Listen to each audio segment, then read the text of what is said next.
Natagpuang walang buhay ang dating child star at kontrobersyal na artista sa kanyang tahanan sa Seongsu-dong, Seoul, South Korea. Si Kim Se-ron na 24 years old ay naduklasan ng kaibigan na wala na noong February 16, 2025, bandang 4:55 ng hapon oras sa Korea. Ngunit sino nga ba si Kim Se-ron at ano ang mga kontrobersyang hinarap niya na maaring may kaugnayan sa kanyang malagim na kapalaran?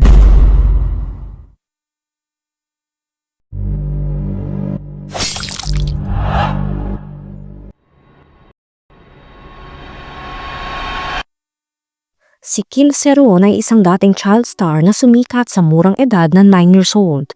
Ipinanganak siya sa Seoul noong July 31, 2000. Bilang panganay sa tatlong magkakapatid, lumaki siya kasama ang kanyang dalawang nakakabatang kapatid na babae. Ito'y sina Kim Aaron at Kim Yeron, na parehong pumasok sa mundo ng entertainment. Sinimulan niya ang kanyang pag-aaral sa Miyang Elementary School sa Seoul at nagtapos naman siya sa Yangil Middle School sa Ilsan noong February 2016. Dahil sa kanyang pagmamahal sa sine, nag-enroll siya sa School of Performing Arts Seoul at noong 2018, tinanggap siya sa Department of Performing Arts and Film Studies ng Chungang University. Dahil sa kasikatan, kabi-kabila ang mga palabas ni Kim Se-ron at hindi mapagkakaila na wala siyang katulad, ngunit hindi niya nakayanan ang bigat na kasikatan, kaya unti-unting bumagsak ang kanyang karera. Marami siyang naging kontrobersya sa nakaraan, at isa sa mga issue niya ay noong 2014, nang siya ay 13 years old pa lamang. Noon, kumalat ang mga litrato niya na kasama ang kanyang mga kaibigan sa isang online forum. Sa isa sa mga larawan, makikita silang nakaupo sa isang sofa, habang may mga bote ng alak at baso ng alak sa harapan nila. Sa isa pang larawan, nasa loob sila ng isang karaoke room, at may nakikitang pakete ng sigarilyo sa mesa. Dahil menor de edad pa siya noon, marami ang nagalit at nagtanong kung paano siya nagkaroon ng access sa alak at sigarilyo. Agad namang pinabulaanan ni Se-ron ang mga paratang na siya ay uminom at nanigarilyo. Sa isang mahabang post sa social media, sinabi niyang hindi siya kailanman gumawa ng bagay na hindi nararapat para sa kanyang edad. Ngunit sa halip na humingi ng paumanhin, siya pa ang humiling ng public apology mula sa media na nagpakalat ng kwento tungkol sa kanya. Noong 2018, nasangkot siya sa isa pang kontrobersya nang biglang magsara ang isa sa kanyang pinakamalaking fanpage sa Twitter. Walang paliwanag na ibinigay, ngunit iniwan nila ang mensaheng sana sa 2018 mas marami pang taong magmahal kay Kim Se-ron. Dahil dito, nagsimulang magtanong ang mga fans kung may nagawa pa siyang mali. May chismis na itinapon o iniregalo niyang muli ang isang fan gift, ngunit wala namang konkretong ebidensya. Gayunpaman naapektuhan ang kanyang reputasyon. Noong 2020, mas lumala pa ang sitwasyon nang bigla siyang umatras mula sa drama na Dear M. Dapat sana'y gaganap siya rito lalo na't konektado ito sa dating project niyang Love Playlist, kung saan marami ang pumuri sa kanyang pagganap, ngunit bigla siyang umalis nang walang malinaw na paliwanag. Kaya't marami ang nagtanong kung may kinalaman pa ito sa kanyang mga nakaraang issue. Ayon kay Se-ron, nagkaroon siya ng di pagkakaunawaan sa production team, kaya nagdesisyon siyang umalis, ngunit marami ang hindi naniwala dito at naniniwalang may mas malalim pang dahilan sa likod ng kanyang biglaang pag-alis. May mga haka-hakang may kinalaman ito sa pagkakaayos ng pangalan sa casting list. Napansin ng mga netizens na inilagay ang pangalan niya pagkatapos ng dalawa co-stars niyang sina Park Ye-soo at NCT's Jaehyun. Sa industriya ng Korean entertainment, mahalaga ang pagkakasunod-sunod ng pangalan sa casting list. Karaniwan ang may pinakamatagal na karanasan sa pag-arte ang inuuna. Dahil si Se-ron ang unang nag-debut sa tatlo, inaasahan ng iba na siyang unang ilalagay sa listahan. Mariing itinanggi ito ng kanyang ahensya at ng production team ng Dear M. Ayon sa pahayag ng production crew, maayos na nagkausap ang magkabilang panig at nagkasundong suportahan ng isa't isa. Pero dahil wala nang ibang paliwanag na ibinigay, maraming viewers ang nadismaya. Dahil dito nagsimulang isipin ng publiko na mayabang si Se-ron na lalo pang nakasira sa kanyang imahe. Kung inakala mo ito na ang huling beses na nasangkot siya sa isang kontrobersya ay nagkakamali ka. Hindi pa lumipas ang isang taon nang muli siyang napunta sa isang mainit na usapan. Sa pagkakataong ito dahil sa pagmumura niya sa national television. Habang nasa isang variety show, Nahirapan siyang makahuli ng isda at sobra itong nainis. Nakapagsabi siya ng mga salitang hindi dapat. Sa simula tila wala namang big deal dahil natawa lang ang kanyang mga kasamahan at mga viewers. Pero makalipas ang ilang taon nang masakot siya sa isa pang kontrobersya, muling binuhay ng netizens ang insidenteng ito. Marami ang nagsabing bastos siya dahil sa pagmumura niya sa harap ng mga nakakatanda.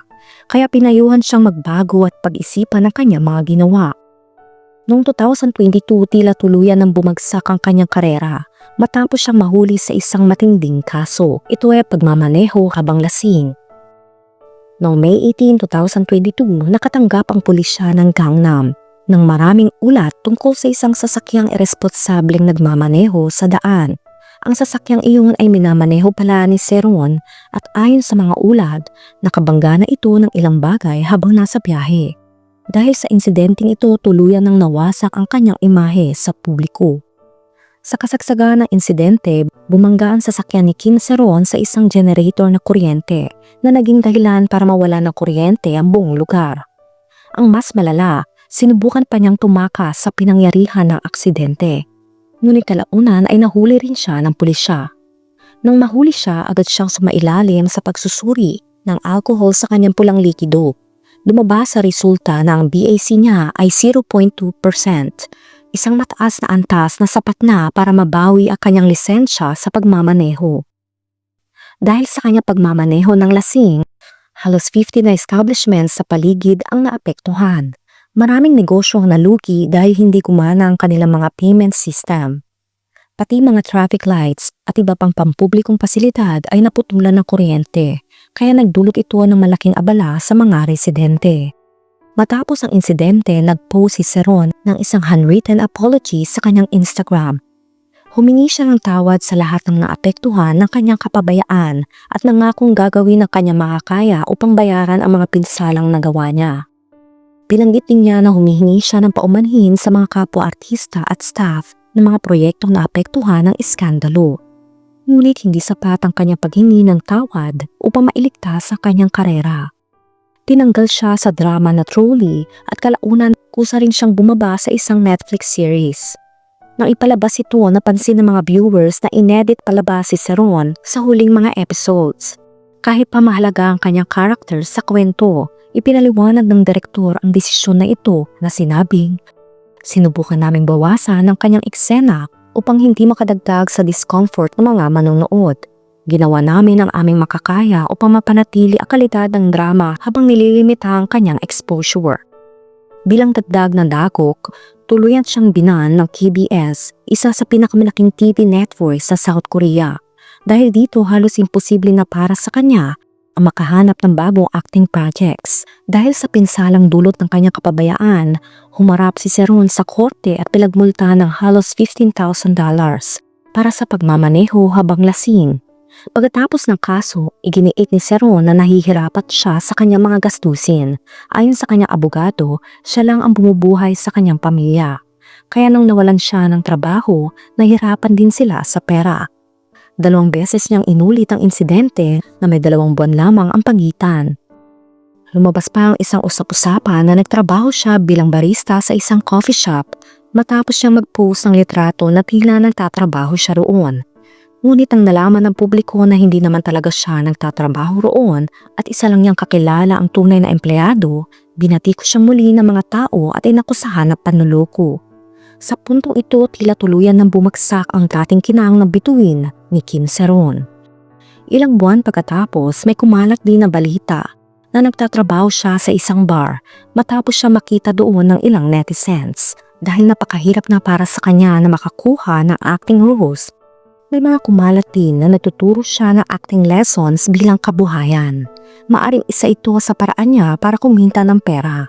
Masasabi nating si Kim Seron ay isang kontrobersyal na celebrity at mukhang maraming direktor ang hindi na interesado na makatrabaho siya. Nagkaroon pa ng ingay sa social media matapos mag-post si Kim Seron ng isang Instagram story na tila natatahiwatig na posibleng may relasyon sila ng aktor na si Kim So-young. Noong March 24, 2024, bandang 1:00 na madaling araw sa South Korea, nag-upload si Kim Seron ng isang selfie kasama si Kim So-young. Bagamat agad niya itong binura, lakunan na ito ng screenshots ng mga netizens, kaya mabilis itong kumalat at naging usap-usapan sa iba't ibang online platforms. Dahil sa kontrobersyal na post, binalikan din ng netizens ang lumang pahayag ni Kim So-young tungkol sa kasap. Noong 2013 sa isang interview para sa isang pelikula, sinabi niya maaring pakasalan niya ang isang 21 years old kapag siya ay 41 years old na. Samantala, si Kim So-yoon ay pinanganak noong 1988 at si Kim Se-ron ay pinanganak noong 2000s, kaya lalo pang lumakas ang espekulasyon sa kanilang koneksyon. Ang huling update tungkol sa kanya bago ang malagim na pangyayari ay noong October 2024, 2 taon at kalahati matapos sa kanyang malaking insidente. Napansin si Kim Se-ron sa isang film set sa Jongno District ng Seoul na nagbigay ng mga haka-haka mula sa mga fans at media. Siya ay tampo para sa isang low-budget music film. Sa kabila ng ingay tungkol sa kanyang posibleng pagpabalik, kakaunti lamang ang detalye tungkol sa proyekto na nagpapahiwatig na dahan-dahan na muling binabalikan ni Kim Se-ron ang industriya na alam natin lahat na hindi na mangyayari pa. Hindi mang ikakaila na ang buhay ni Kim Se-ron ay punong-puno ng kontrobersya, hindi lamang dahil sa kanyang kasikatan bilang isang child star, kundi pati na rin sa mga isyong bumabalot sa kanyang personal at professional na buhay. Sa kabilang banda, tungkol sa pagkasawi ni Kim Se-ron na ayon sa mga pulis ay walang palatandaan ng foul play, ngunit iniimbestigahan pa rin nila ang sanhi ng kanyang pagkasawi. Ikaw, ano masasabi mo sa kwento natin ngayon? Let me know sa comment section. Kung nakaabot ka sa video na ito ay maraming salamat. Huwag kalimutan mag-like, share, subscribe, and turn on the notification. Ingat ka palagi. Ciao!